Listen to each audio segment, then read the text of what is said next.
So one thing that I quite enjoy doing is making small little vehicles. So this is a remote control FPV car that I made a few days ago, and it's fully 3D printed, and as a result it has very little grip onto the surface.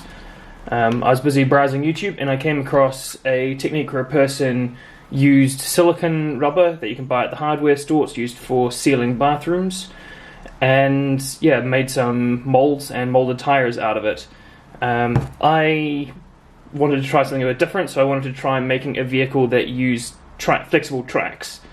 The challenge here is that normal rubber is quite stretchy, and so one of the things I had to do was take some polyester thread, and you can see that I've kind of wound it around inside the silicone here before I sealed the mold.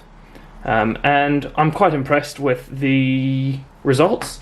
So I mean, if you compare how sticky the silicone is, you can see that it's even stickier than this other little piece of rubber, or about the same thickness as the other piece of rubber that's from a piece of bike inner tube. It's, yeah, very impressive. So I'm just quickly going to show you guys how I made this.